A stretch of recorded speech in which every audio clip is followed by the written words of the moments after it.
Welcome to African Christian Authors Book Award by CLC Kenya. Today we are reviewing the book Despite Everything, a memoir on family resilience and the PhD journey. The book is by Diana Wangeshi Wambua, a very interesting read. The book was submitted in Akaba 2022, and we had 20 judges in that year, some of whom went through this book. Okay, maybe we can start with an overview of the book. This is summary that you can be able to get from the e-commerce platform, the public ones, CLC Kenya, AfricanAuthors.net, Jumia, Kenya, Amazon, and the likes, Nuria Bookshop as well, and other platforms. So allow me to read the summary, also called a blurb or synopsis. As a mother of three, a wife, and a career woman pursuing a PhD initially seemed like the hardest thing to do. In this book, Diana delves into her emotional yet fulfilling journey to attaining her PhD on government scholarship in Hungary. She details the pains and joys of leaving her young family in Kenya to focus on her studies abroad. Her experiences highlight the struggles women go through to realize their professional dreams amidst the busy and complex world. We are living in a complex world. Her experiences highlight the struggles women go through to realize their professional dreams amidst the busy and complex world. What would we need to create a supportive world for women to help them achieve their professional goals in the face of the demands of family? This book endeavors to shed light on what a supportive world for women can look like, or could look like, and how everyone can be involved. From Diana's experiences, you are guaranteed to find a balance and join the movement to create a world that facilitates women to achieve their dreams despite everything. And think that's where the title of the book comes from. Let's look at the author's bio, which is very important for us to be able to know who the author is. Diana is a lecturer in the Department of Medical Surgical Nursing at the Dedan Kimathi University. She holds a Master's of Science Nursing degree from the University of Nairobi and a Bachelor of Science Nursing from the University of Eastern Africa, Baraton. There's a quote here where Diana describes herself. She says, "I am a go-getter who is full of zeal and enthusiasm. I reach out for what I want. I am resilient and I don't give up easily. I push on. I am brave and I speak out whatever is in my heart. I am generous and always willing to offer a helping hand wherever and whenever I can." Awesome. Now we have a foundation of what we are looking at.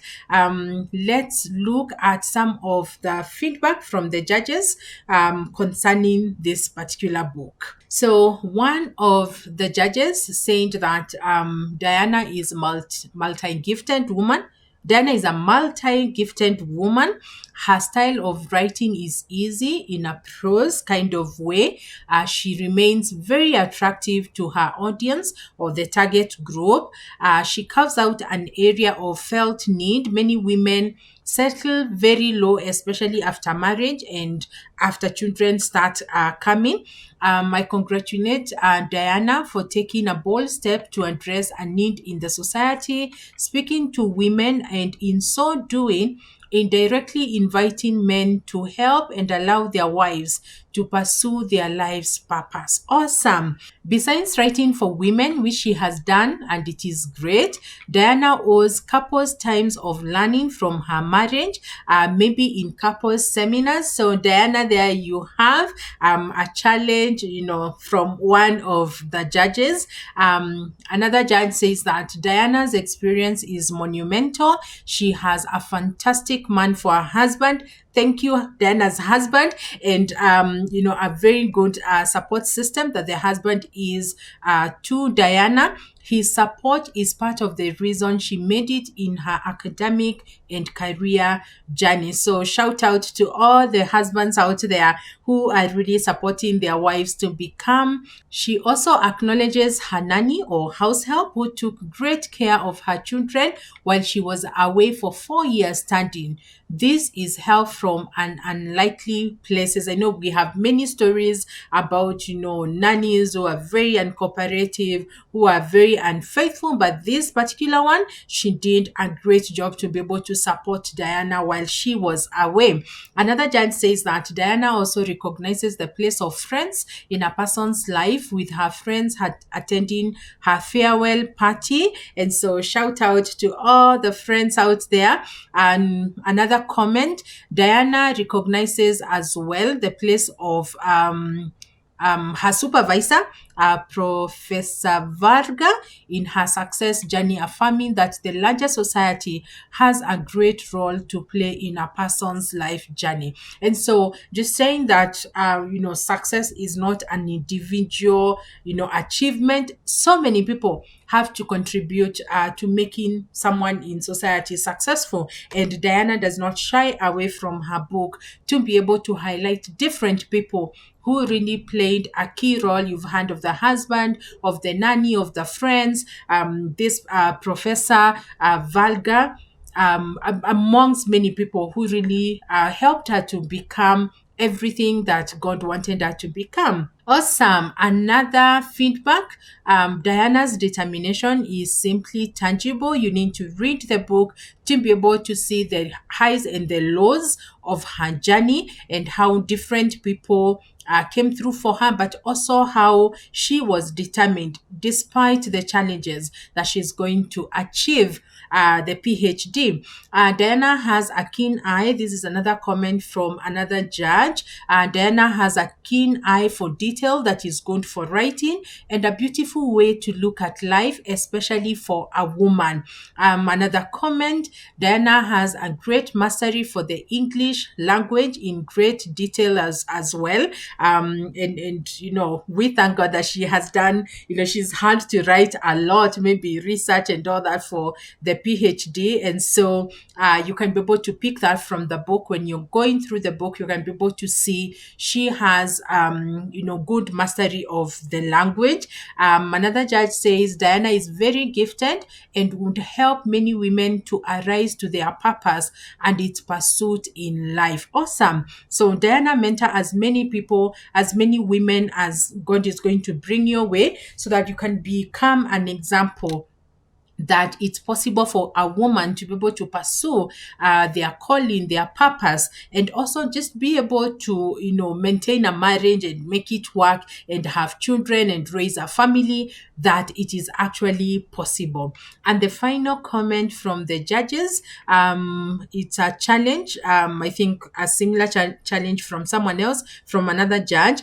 Diana should give a chance to mentor women. There you have it, comment from the judges. Now, if we can have a look at inside the book, so that we can be able to have a feel of what to expect when you get your copy of the book.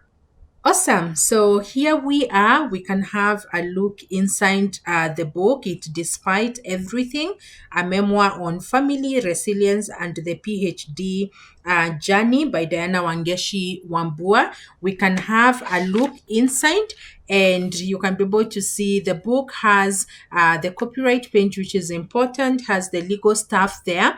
And then we have the anchor text. Some people have anchor scripture.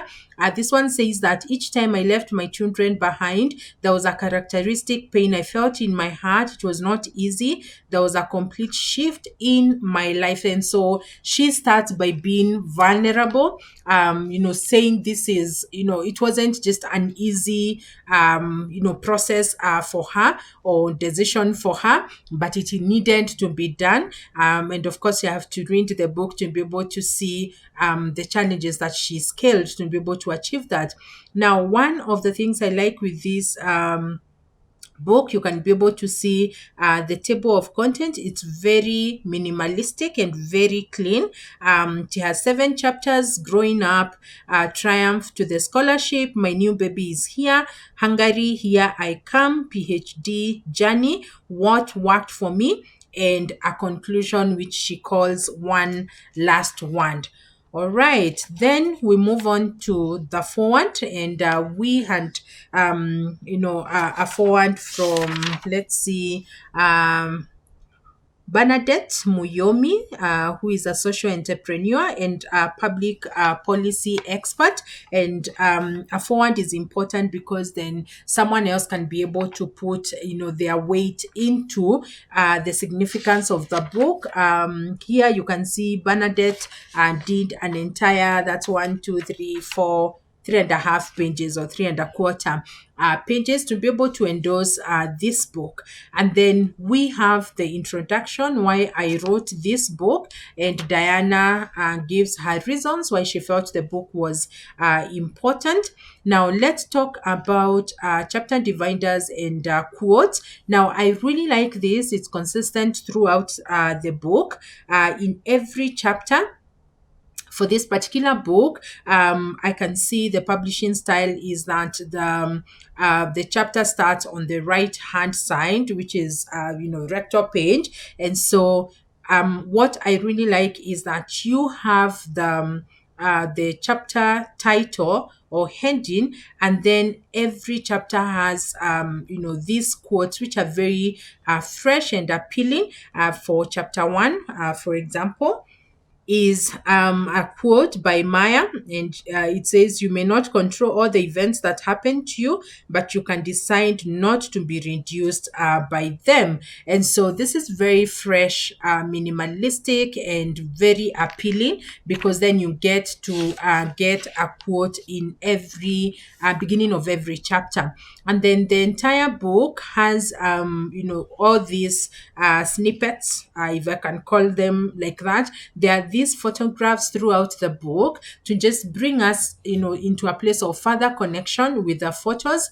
For some books, the photos appear at the center of the book, for others at the back of the book. But for Diana, she has put these photos in random places throughout the book.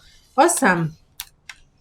Then I wanted to highlight the footnotes. So, for example, on page 20, she has mentioned ugali, which is, something that, a Kenyan would be able to understand. But then if you're not from Kenya, you'll not be able to understand. And so she has used the function of a footnote. And here down, she comes and says ugali is an East African type of stiff porridge. And she goes ahead and explains that. So it's important because the book is for any person in the world today. And so you can read it from whatever part of the world you stay. And so Diana has those footnotes to be able to explain some of the things that might not be very obvious to other people.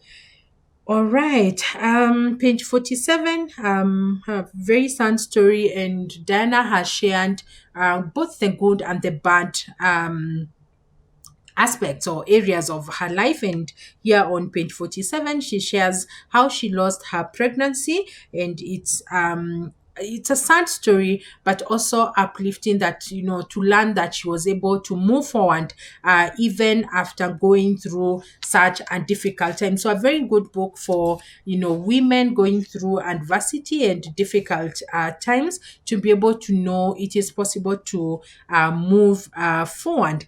And then, as I started page 81, she further explains how, she's vulnerable, explaining how it was so difficult for her to leave her children, for her to go and study abroad.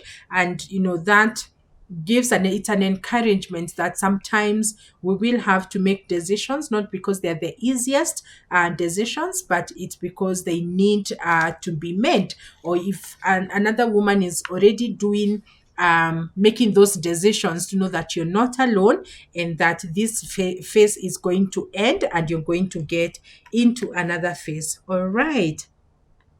Page 115. I really like these nuggets of life. And she talks about, different things, how you can overcome support system. She talks about avoiding negative energy, missing out on events, be intentional on self care. Self care is very, very important for us as women, even for men, that you need to be able to take care of yourself. And then she has her 3 P's of life. These nuggets, they're absolutely adorable and very helpful in the book. Then she has the conclusion chapter, and she called it One Last Word, and she uses a Chinese proverb. The best time to plant a tree was 20 years ago. The second best time is actually now, right now. And so just knowing that if you've missed out on some opportunities in your life, it's never too late. You can still do what you want to do. You can achieve the things that you want to achieve. As part of her conclusion, she also has other additional pages, something needed or wanted. I put it there. Then affirmation, assertion of something that is true or something that exists. And then I really like that she put her long bio here, because then she has not put so much at the back page, but then she put her long bio so that you can be able to connect with her, know what she's passionate about, what she's doing. And then she has also put her website at the back, www.wangeshiwambua.com. Awesome. Let's look at the back page. Really nice. You can be able to see the title of the book, a pretty photo of her, and then there's the summary here for this particular book. Diana has combined both the synopsis or the summary or the blurb of the book. She has combined that together with the author's bio, and then she has the ISBN and then the publisher's information or the publisher's logo at the back. There you have it, a very interesting read for any woman who wants to scale through whatever challenges you are going through, for you to be able to achieve what God desires for you. And so there you have it, the book, Despite Everything. There you go. A memoir on family resilience and PhD journey by Diana Wangeshi Wambua.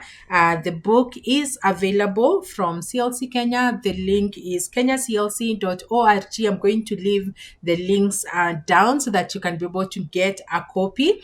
kenyaclc.org, also available at africanauthors.net, Jumia Kenya, Nuria Bookshop, also in brick and mortar bookshops, the Writers Guild of Kenya, African Book Hub on Kiambu Road in Nairobi, and also Kamela Bookshop and any other bookshop that is near you. If you don't get the book in your local bookshop, you can also be able to make an order for the e-copy from Amazon Kindle. Until next time, bye.